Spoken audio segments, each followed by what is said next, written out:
15 তারিখ অর্থাৎ সেপ্টেম্বরের 15 তারিখ জাতীয় ঐকমত্য কমিশনের মেয়াদ শেষ হবার কথা থাকলেও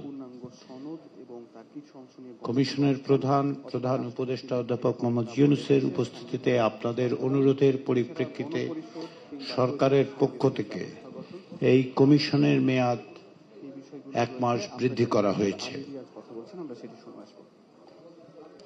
যদিও কমিশনের মেয়াদ 1 মাস বৃদ্ধি করা হয়েছে, আমরা কোনো অবস্থাতেই কমিশন 1 মাস সময় নিয়ে এই আলোচনা অব্যাহত রাখতে উৎসাহী নয়। আমরা মনে করি না যে আগামী 1 মাস ধরে এই বিষয়ে আমাদের আলোচনা করতে হবে। আমরা খুব দ্রুত একটা ঐকমত্যের জায়গায় উপনীত হতে পারবো, সেটা আমরা আশা করি এবং আপনাদের প্রতি অনুরোধ জানাই। 1 মাস সময় বৃদ্ধি করার আরেকটি কারণ হচ্ছে যে কোনো কার্যালয় যদি প্রায় 1 বছর ধরে অব্যাহত থাকে, সেটা গুটিয়ে তুলতেও খানিকটা সময় লাগে। আমরা যেন মেয়াদের মধ্যেই সেটা গুটিয়ে তুলতে পারি, সেটাও সরকারের পক্ষ থেকে বিবেচনা করা হয়েছে। সেই পরিস্থিতিতেই আমরা এখানে আজকে উপস্থিত হয়েছি। 11 সেপ্টেম্বরের পরে আপনাদের প্রতি অনুরোধ করা হয়েছিল যে আপনারা নিজেদের মধ্যে আলাপ আলোচনা করে আরো সুনির্দিষ্ট করে কিছু প্রস্তাব দিতে পারেন কিনা, যেগুলো আরো বিকল্পগুলোকে কমিয়ে আনতে সক্ষম হয় এবং সম্ভব হলে একমতের জায়গায় যেন আমরা আসতে পারি। আপনাদের পক্ষ থেকে আমরা সর্বশেষ যখন মিলিত হয়েছিলাম তখন আপনারা আপনাদের দলীয় অবস্থান এবং দলীয় অবস্থানের বাইরেও আপনাদের অবস্থানগুলো ব্যাখ্যা করেছেন বিস্তারিতভাবে। তার আগে আপনারা লিখিতভাবে দিয়েছেন, তার সারাংশ আমরা উপস্থাপন করেছি। তার পাশাপাশি আমরা বিশেষজ্ঞদের সাথে কথা বলেছি। এমনকি যেদিন সর্বশেষ আমরা এখানে সকলে মিলিত হই এবং মাননীয় প্রধান উপদেষ্টা এখানে উপস্থিত ছিলেন, তার আগেও আমরা বিশেষজ্ঞ প্যানেলের সাথে ওই দিন সকালেও কথা বলেছি। এইরকম পরিপ্রেক্ষিতেই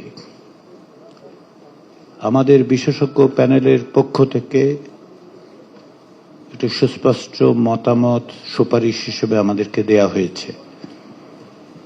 আপনাদের পক্ষ থেকে যে সমস্ত বক্তব্য ছিল সেগুলোকে আমরা 6 ভাগে ভাগ করেছিলাম, বা 6টি বিষয় আমরা দেখেছিলাম যে 6 ভাবে বাস্তবায়নের কথা আপনারা বলেছেন। আমাদের বিশেষজ্ঞরা এবং আপনারা বলেছিলেন যে বেশ কিছু বিষয় অধ্যাদেশ এবং নির্বাহী আদেশের মাধ্যমে বাস্তবায়ন করা যায় এবং 11 সেপ্টেম্বর আমরা সকলে একমত হয়েছিলাম এই দুটো বিষয়ে। অর্থাৎ এখন যেটা দাঁড়িয়েছে, যেগুলো সংবিধান সংশ্লিষ্ট নয় সেগুলোকে বাস্তবায়নের জন্য সরকারের পক্ষ থেকে ইতিমধ্যেই পদক্ষেপ গৃহীত হয়েছিল। তারপরেও এখন একটি জাতীয় ঐকমত্য আছে যে সরকার এগুলো করতে পারেন এবং সরকারের পক্ষ থেকে সে সমস্ত ব্যবস্থা নেওয়া হচ্ছে, পদক্ষেপ নেওয়া হচ্ছে এবং এখানে উপস্থিত অবস্থায় আইন উপদেষ্টা আসিফ নজরুল সেটা বলেছেন আপনাদেরকে যে তারা করছেন, তারা অব্যাহত রাখছেন। আমরাও কমিশনের পক্ষ থেকে স্বনির্বন্ধভাবে সরকারকে অনুরোধ করেছি যেন অত্যন্ত দ্রুততার সঙ্গে বাস্তবোচিত পদক্ষেপ গ্রহণ করে যে সমস্ত বিষয় অধ্যাদেশ এবং নির্বাহী আদেশে করা যায় সেগুলো যেন তারা দ্রুত করেন। সাংবিধানিক বিষয়গুলোতে অর্থাৎ সংবিধান সংশ্লিষ্ট বিষয়গুলোতে গোড়াতে আমাদের যেই বিশেষজ্ঞ প্যানেল আছে তারা দুটো কথা বলেছিলেন, একটি হচ্ছে গণভোট, আরেকটি বিশেষ সাংবিধানিক আদেশের কথা। সমস্ত কিছু বিবেচনা করে প্যানেলের পক্ষ থেকে আমাদেরকে একটি পরামর্শ দেওয়া হয়েছে, যেটি আপনাদের সামনে আমরা উপস্থাপন করেছি। আমাদের দিক থেকে আমরা কমিশন মনে করি যে যদি আমরা সরকারকে একাধিক পরামর্শ দিতে পারি বাস্তবায়নের, সেটা তুলনামূলকভাবে সরকারের জন্য সহজতর হবে বিভিন্ন বিষয় বিবেচনা করে এবং প্রয়োজনীয় আইনি সাংবিধানিক বিষয়গুলো খতিয়ে দেখে তারা পদক্ষেপ নিতে পারবেন। আমরা চাই যেটা খুব দ্রুত সম্পাদিত হোক, আমরা এক জায়গায় এই পরামর্শগুলো দিতে পারি। আপনারা জানেন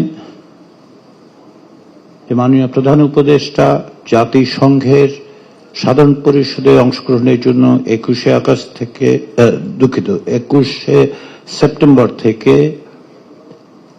দেশের বাইরে থাকবেন, নিউ ইয়র্কে থাকবেন জাতিসংঘের সাধারণ পরিষদে বক্তব্য রাখার জন্য এবং অন্যান্য কিছু বৈঠকে উপস্থিত থাকার জন্য। তিনি 2রা অক্টোবর ফিরবেন।